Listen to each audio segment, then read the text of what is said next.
รายการต่อไปนี้เป็นรายการทั่วไปสามารถรับชมได้ทุกวัย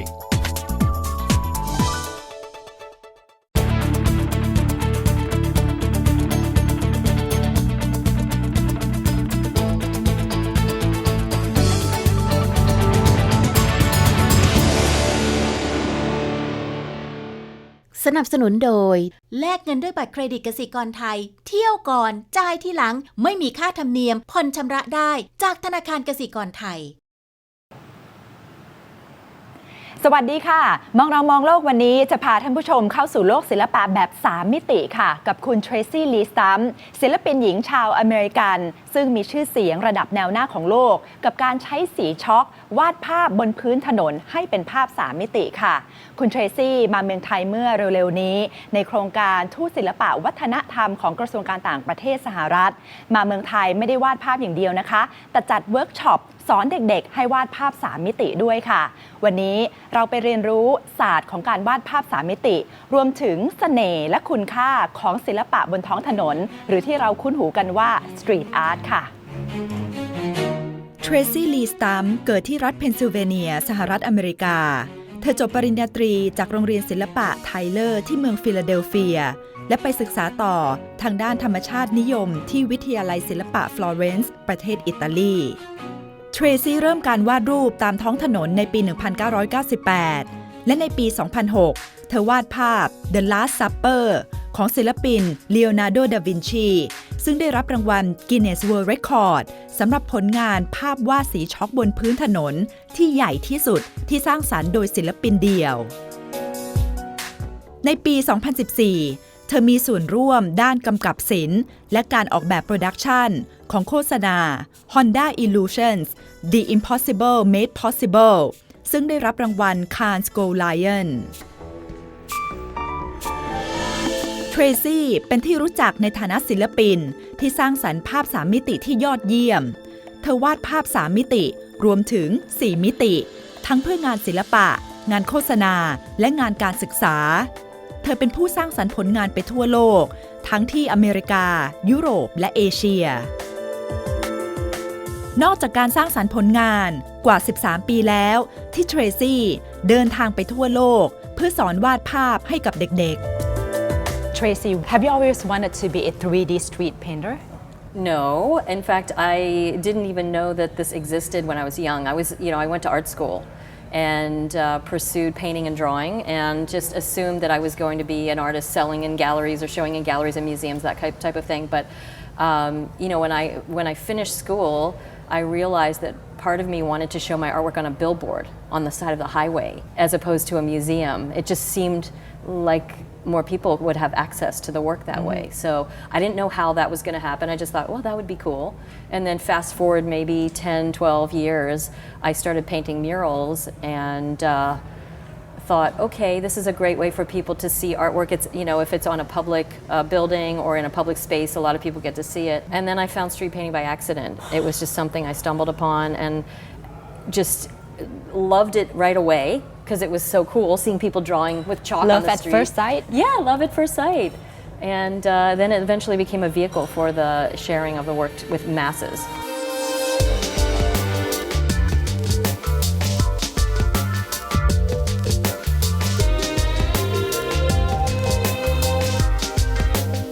Where do you get your inspiration from to draw 3D street paintings? I actually get inspiration from a lot of sources. First of all, I'm fascinated with the way illusions work on the ground and creating something that's magical and unseen for the public passing by. But I have to say that a lot of my inspiration comes from my travels and the subject matter that may be appreciated by many different cultures. So I like to add a little humor, I like to add lightness to my pieces. Just about anything can inform a piece. Sometimes it's dependent on the location where I'm working. There may be something happening in that area that actually will inspire the development of a certain type of image, let's say. Or it could be something that's happening in my community or in the world at large. Certainly maybe awarenesses that people should be conscious of, let's say. So it could be anything really, but again, like I said, it's just playful and fun and imaginative.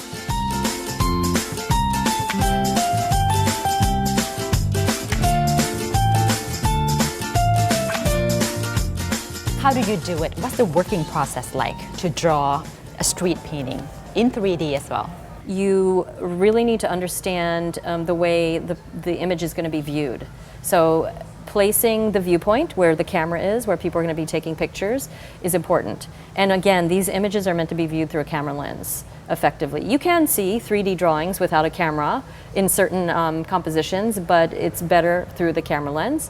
And so designing the piece and relating to that takes a little bit of time and knowledge. Certainly understanding the fundamentals of rendering, which is lighting, shadowing, shape, form, values, color, all of those things are really important that every artist knows, and applying them to create an effective illusion is important. The other part of the job is that it's very physical. You're spending anywhere from 6, 7, 8 hours to 5 days on hard pavement in conditions that are not always hospitable. So being in shape physically is kind of important for that.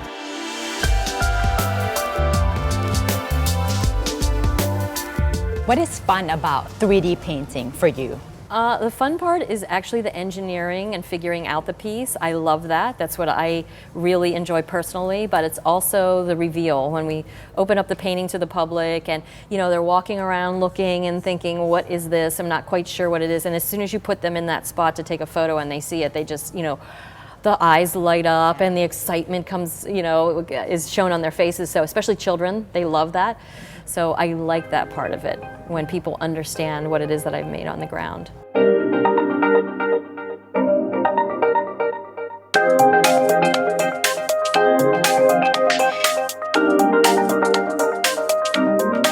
But street paintings, they're not permanent. It will somehow be gone. Don't you feel anything about that as an artist? That your work is nice and beautiful and then it's gone. Yeah, I actually feel really strongly about supporting that part of it. It's, before I started this practice, it was about keeping permanent pieces that would last for a long time. Right. And you hang it on the walls, Yeah, or you're painting a wall that's going to be there for 25 years or something like that. And it was really about the permanent work. But this is the exact opposite. And after the first couple of times of doing it, I realized, hey, it's not really about this finished piece, although it's nice to see that and it's great for the public, because then they see what your work has accomplished in that short amount of time. But it's really about the performance and what you take away from the process and learning. And I actually prefer the paintings that are not permanent because it makes them even more special. So everything has a lifespan. These just have an extraordinarily short lifespan. So if you can get by and see one firsthand, it's really amazing.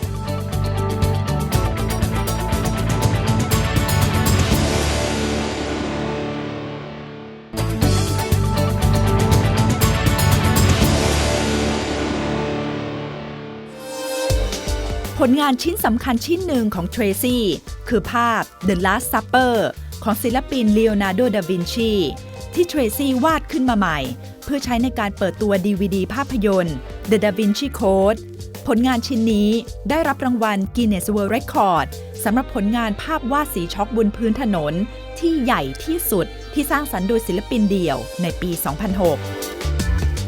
For the Da Vinci painting that you did, for you, what is special about that one? That one's special because I had not done such a large painting by myself at that time or with a team. I was doing smaller paintings at festivals, and when I got commissioned to do that one, it was really an amazingly wonderful dream job. It was extremely time consuming, and it took me a month to paint that one. A month? Yeah, a month.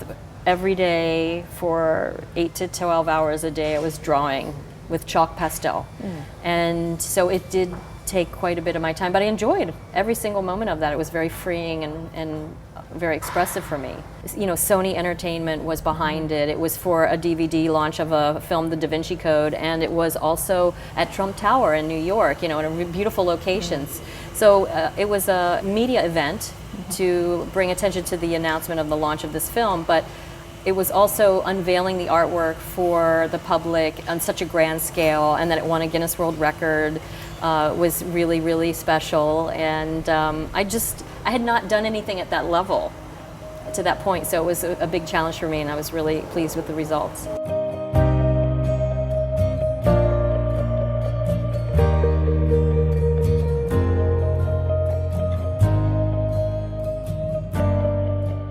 some of the techniques that you use to make 3D?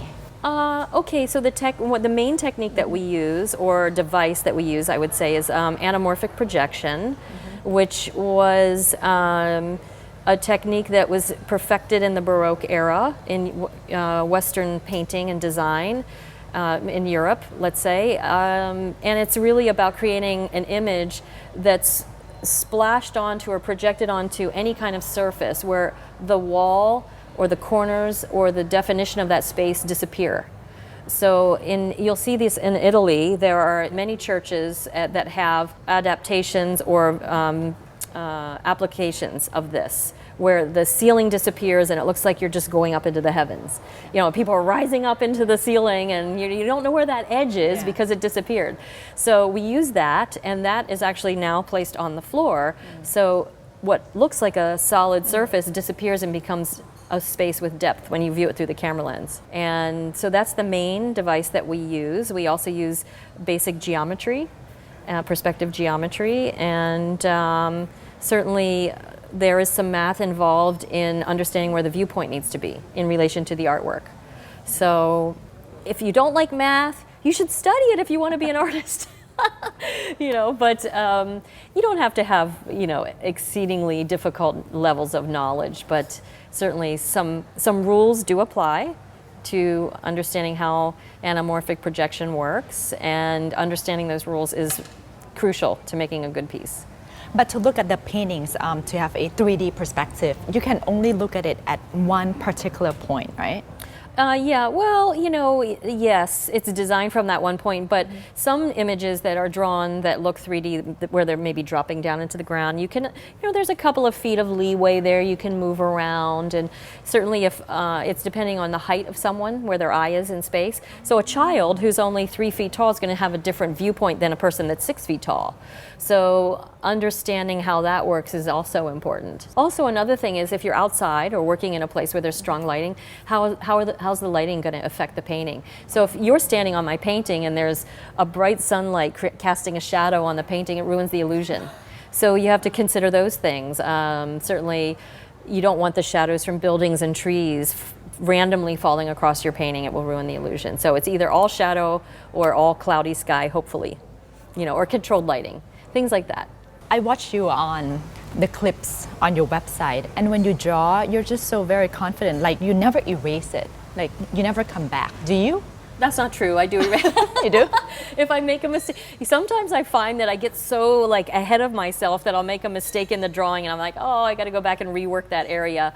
But that's okay. It's easy to erase. You're using chalk. You just take a wet sponge or a damp sponge and wipe it off, start over. But usually when I start filling in with the color and rendering, I've done hundreds of these, so I'm very confident. And I know that any mistake that I make, I can correct. So I'm not worried about making mistakes. I just go for it. And sometimes making a mistake yields a really nice result. So, you know, I'm open to the process.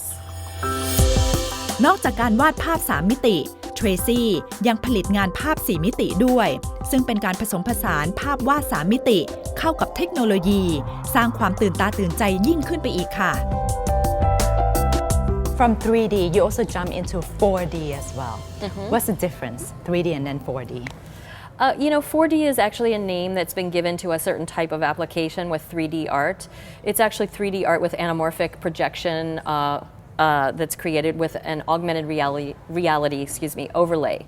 So what we do is we create a 3D piece and then create an animation or some kind of active film that is overlaid onto the painting, and that's done through a digital app, you know, on a phone or a tablet, that kind of thing. And when the device is aimed at the artwork, it registers the artwork as a map and then activates the animation.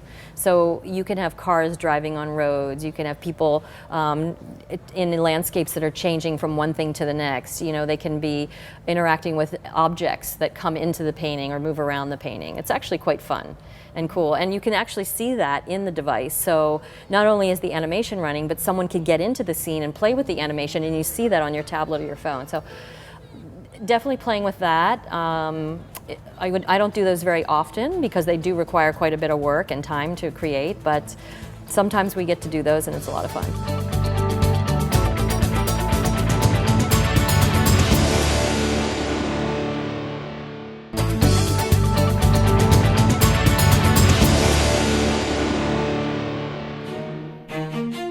ในการมาเยือนเมืองไทยครั้งนี้เทรซี่ได้เดินทางไปเวิร์กช็อปการวาดภาพให้เด็กๆทั้งที่เชียงใหม่ขอนแก่นและกรุงเทพรวมถึงได้แสดงฝีมือในการวาดภาพ3มิติเป็นรูปรถรางให้คนที่เดินผ่านไปมาได้ชื่นชมและเห็นกระบวนการในการวาดภาพ3มิติที่ศูนย์การค้า Terminal 21 อีกด้วยโดยทางสถานทูตสหรัฐประจำประเทศไทยได้มีการเปิดตัวภาพวาด3มิตินี้เมื่อวันที่ 21 กันยายนที่ผ่านมา Tracy, among all things, why do you choose to paint a trolley car? Well, trolley cars are a very well-known symbol of San Francisco, and we're here on the San Francisco floor at Terminal 21.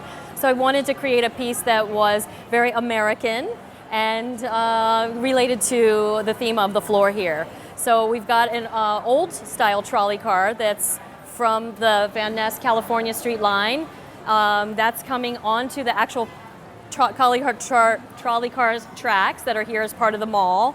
And we just incorporated it into the piece. So looks like it's made for this location. What are the techniques that you use here to make it look 3D? Basically, everything is drawn from the point back there, the viewpoint. So anything that looks like it's going down, you can see standing here, these lines look diagonal. They're not going straight. They're all going back to that point. And that's how we make things look like they're falling down. But this is painted as if you'd see it in real life, coming at you, and you know, just some simple tricks of shading and shadowing, things like that.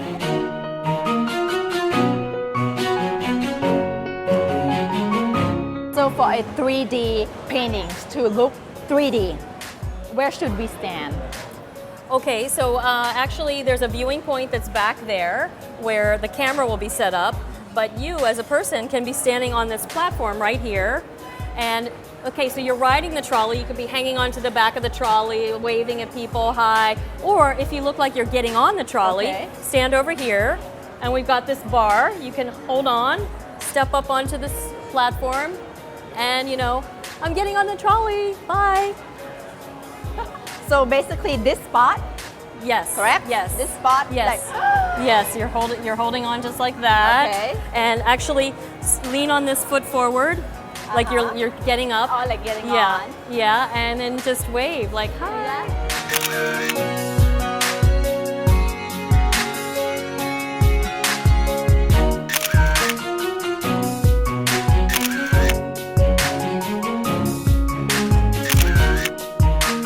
I think more people are interested in 3D street paintings right now because it's fun.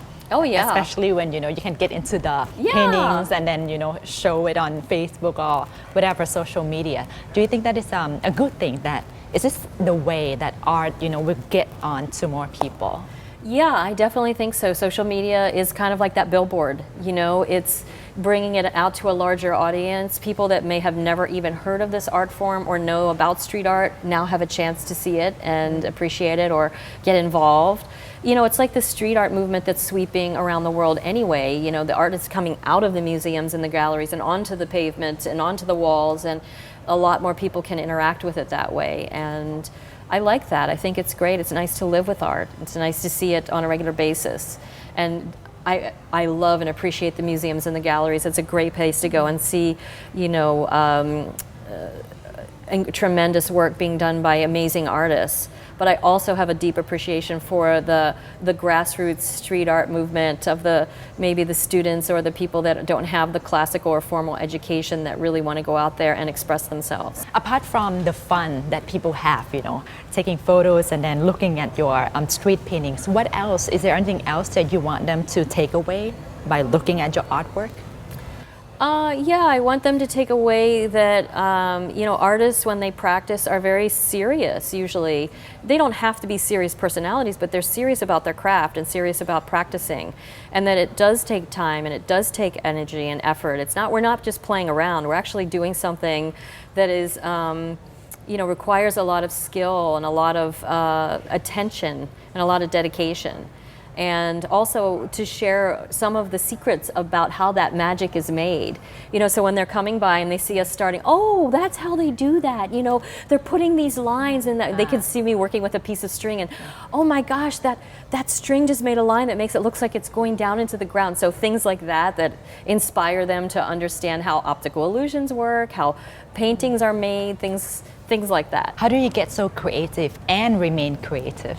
I actually just, I look at a lot of art and I look at what other people are doing out there as far as optical illusions and new technology and things like that. And I try to keep myself aware of what's happening in the greater world and, look for things that, hey, maybe I can use that. Or, when 3D printing came out, that was fascinating. And I thought, wow, I wonder if there's a way to construct like some component of a painting with that in the future. So maybe there is. I haven't tried it yet, but that could be something I try in the future. What would be your advice for people who might want to become a 3D street painter like you?